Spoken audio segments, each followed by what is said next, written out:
के इस्तकबाल कीजिएगा। कश्मीर की आन है आप, कश्मीर की शान है आप, कश्मीर की जान है आप, कश्मीर की पहचान है आप, कश्मीर के तर्जुमान है आप, इमरान खान है आप। पाकिस्तान है ये मेरा पाकिस्तान है, तेरा पाकिस्तान है ये मेरा पाकिस्तान है। इस पे दिल कुर्बान, इस पे जान भी कुर्बान है, वो इस पे। बिस्मिल्लाहिर्रहमानिर्रहीम। इय्याका नअबुदु व इय्याका नस्तईन। मीरपुर में आने वाले इस जलसे में नौजवान, बच्चे और ख़ास तौर पे ख्वातीन, मैं आप सबको इतनी गर्मी में यहाँ खड़े होने की खराज तहसीन पेश करता हूँ।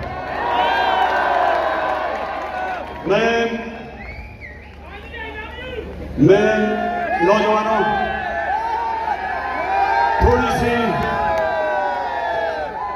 थोड़ी सी आपको तारीख बताना चाहता हूं। जब 5 अगस्त 2019 में हिंदुस्तान ने फैसला किया कि कश्मीरियों की स्टेटहुड लेने का, जब उन्होंने यह फैसला किया तो मैं बड़ा हैरान हुआ कि क्या इनको कोई फिक्र नहीं थी कि पाकिस्तान क्या करेगा। और मुझे तब ये मेरे ज़हन में आया कि ये समझ रहे थे कि पाकिस्तान तो चुप करके, जिस तरह पहले था जब कश्मीर में पहले गन्स इस्तेमाल करके नौजवानों को अंधा किया जाता था, जब उनको एक्स्ट्रा जुडिशियल किलिंग यानी पुलिस मुकाबले में मार दिया जाता था नौजवानों को, तो कोई भी बोलता नहीं था पाकिस्तान से। बल्कि एक हमारी फॉरेन सेक्रेटरी की स्टेटमेंट है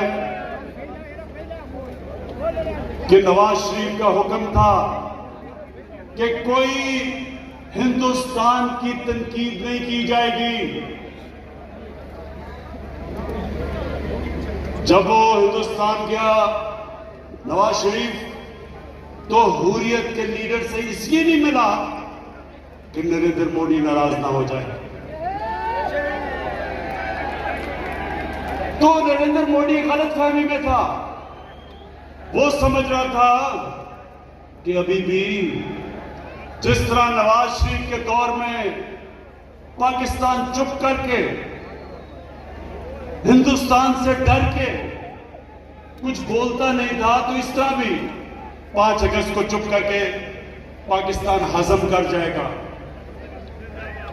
लेकिन मेरे मीरपुर के शहरियों, उसको गलतफहमी इसलिए हो गई, वो ये समझ रहा था कि जो भी पाकिस्तान का लीडर आएगा वो पहले अपनी कुर्सी का सोचेगा, अपनी जायदाद का सोचेगा, अपनी बिजनेस का सोचेगा, अपने बैंक बैलेंसेस का सोचेगा जो मुल्क से बाहर पड़े हैं, अपनी मनी लॉन्ड्रिंग का सोचेगा, इसलिए वो चुप करके बैठ जाएगा। लेकिन अल्लाह का शुक्र है, अल्लाह का शुक्र है कि मैं एक आजाद इंसान हूं। और नौजवानों, ला इलाहा इल्लल्लाह एक इंसान को आजाद कर देता है। जब आप कहते हैं कि अल्लाह तेरे सिवा किसी के सामने मैं नहीं झुकूंगा, इंसान की जंजीरें टूट जाती हैं, आजाद हो जाता है, हर खौफ से आजाद हो जाता है।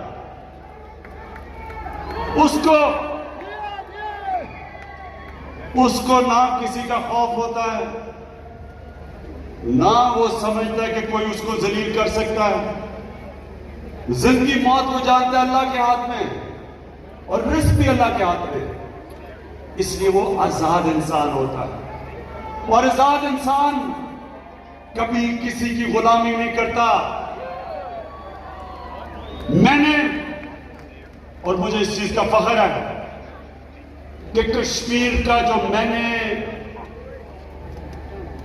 केस सारी दुनिया में उठाया, 50 साल के बाद कश्मीर का नाम यूनाइटेड नेशन सिक्योरिटी काउंसिल ने लिया। यूनाइटेड नेशंस की जनरल असेंबली में कश्मीर का नाम इसलिए नहीं लिया कि मुझे कोई वोट चाहिए थी, कश्मीर का इसलिए नाम लिया कि मैं बचपन से समझता था कि कश्मीर के लोगों में जो जज्बा और जुनून, जिस तरह वो अपनी मुसलसल जद्दोजहद में रहे, कभी उन्होंने हार नहीं मानी।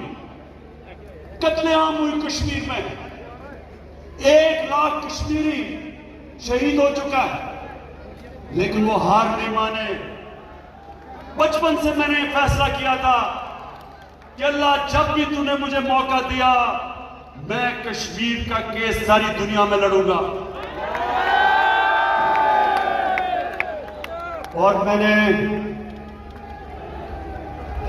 नौजवानों, मैंने हर फोरम पे लड़ा, मैंने मीडिया पे लड़ा, बड़ी बड़ी बाहर की चैनल CNN, BBC, उनके थिंक टैंक्स में अमेरिका में जाके, एशिया सोसाइटी, मैंने हर जगह पे जाके कश्मीर की आवाज बुलंद की और दुनिया को बताया कि ये जो RSS, हिंदुस्तान में जो RSS की गवर्नमेंट है, ये नस्ल पसंद लोग, हिंदू सुप्रीमिस्ट, ये बाकी हिंदुस्तान की माइनॉरिटीज को बराबर के शहरी नहीं मानते। ये हिटलर ने जो जर्मनी में जो नाज़ीज ने, उनका जो नजरिया था कि जर्मन रेस, सिर्फ जर्मन रेस ऊपर है और सुपीरियर है, बाकी सब इंसान नीचे हैं, ये उस नजरिए को लेके चले थे RSS।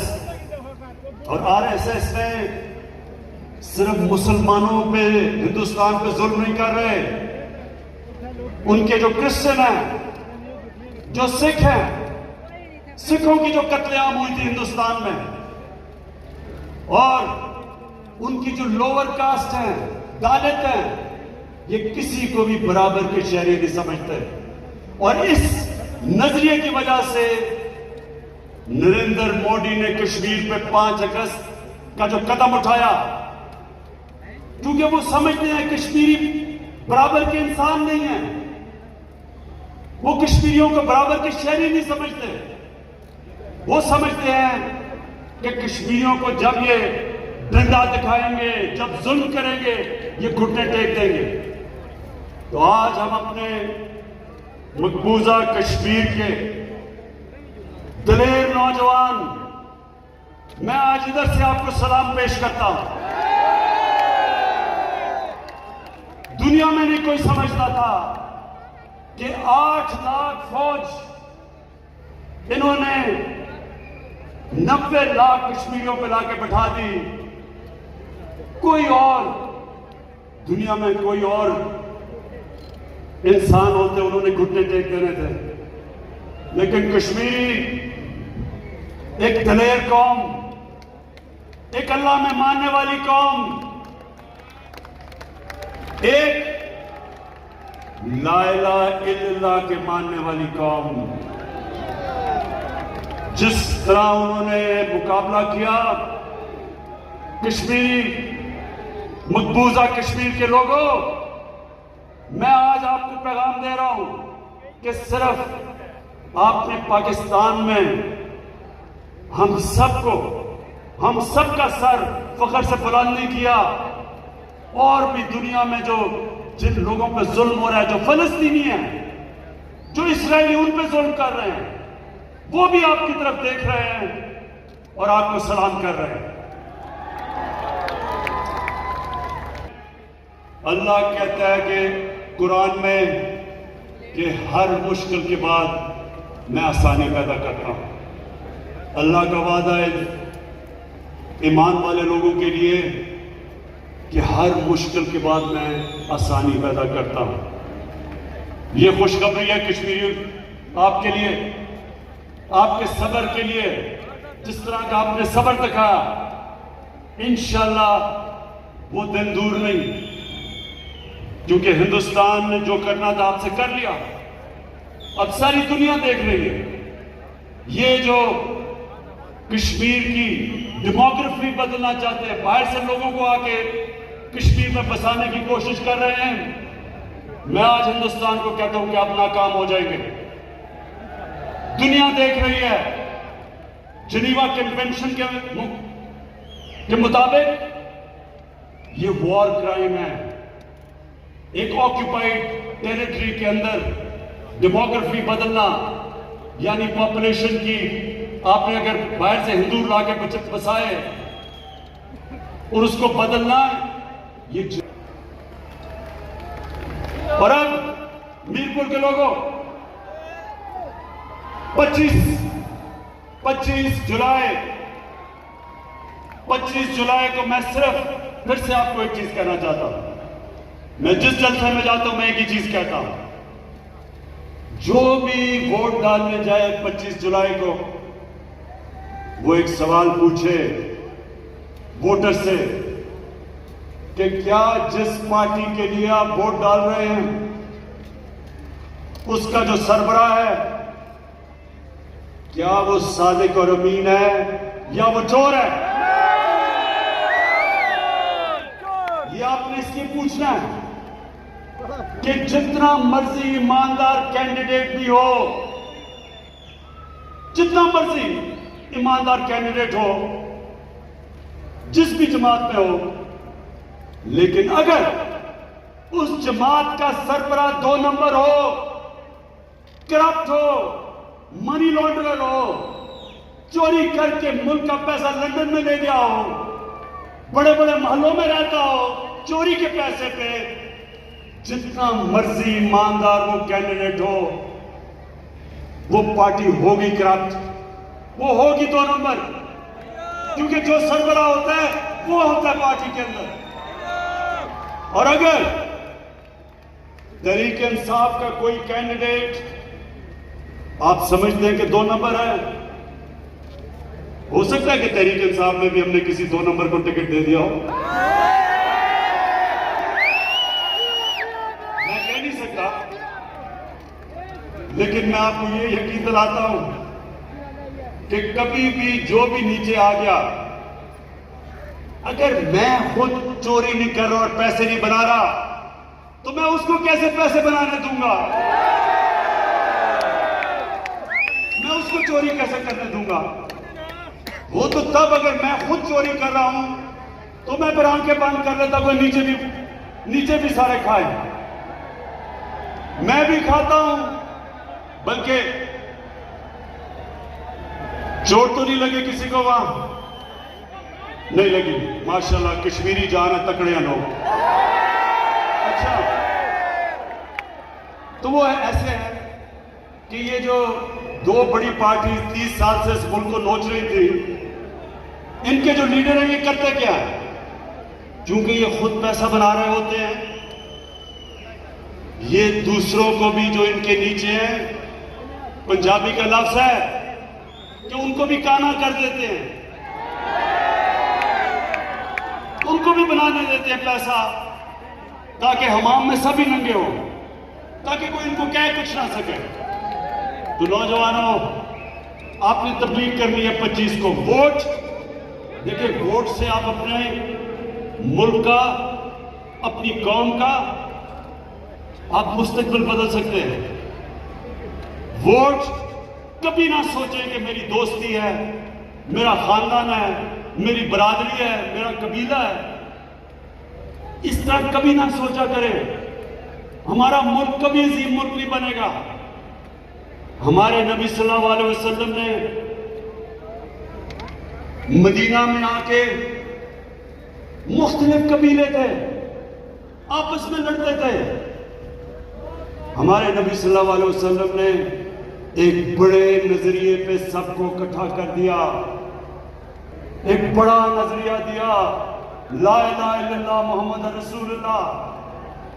वही अरब थे जिनको पूछता कोई नहीं था, उन्होंने दुनिया की इमामत की, दुनिया की अजीम तरीन सिविलाइजेशन बन गई।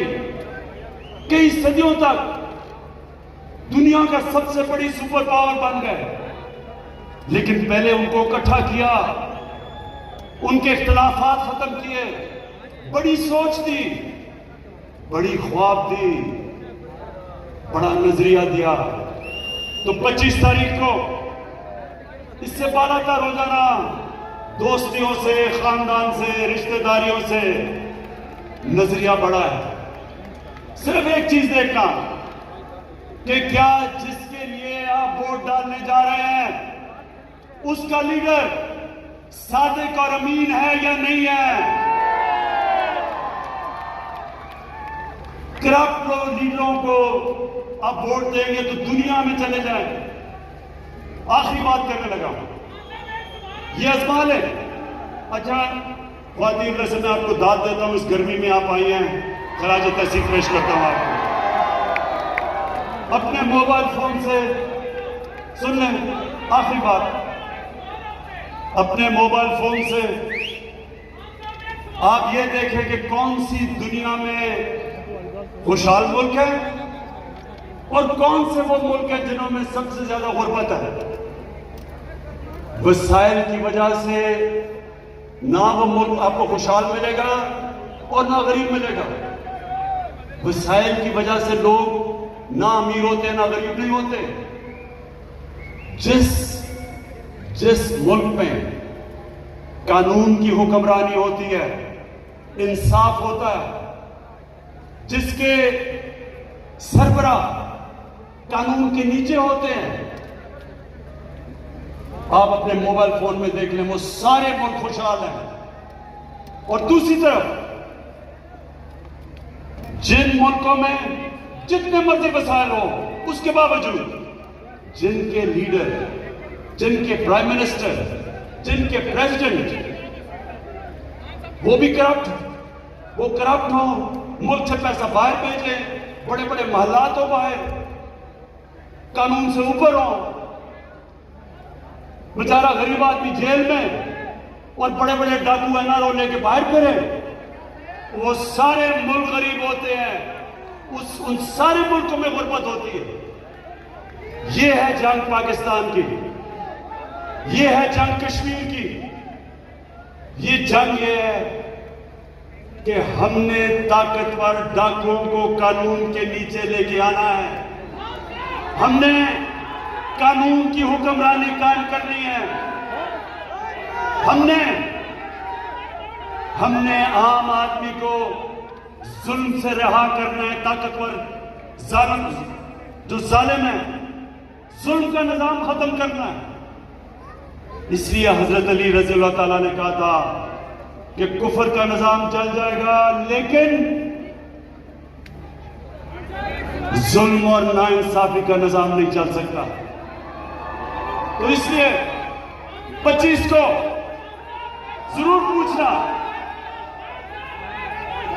पूछना कि ये जो बाहर बैठे हुए हैं, अगर इनको डर नहीं है, इन्होंने कोई गलत काम नहीं किया, मुल्क में तो आजाद अदालतें हैं, क्यों बाहर भागे हुए हो? इस मुल्क की अदालतें आज आजाद हैं। आज कोई डिक्टेशन नहीं लेती किसी गवर्नमेंट से। इनके ज्यादातर लोग तो इनकी अपनी हुकूमत में बाहर भाग गए थे।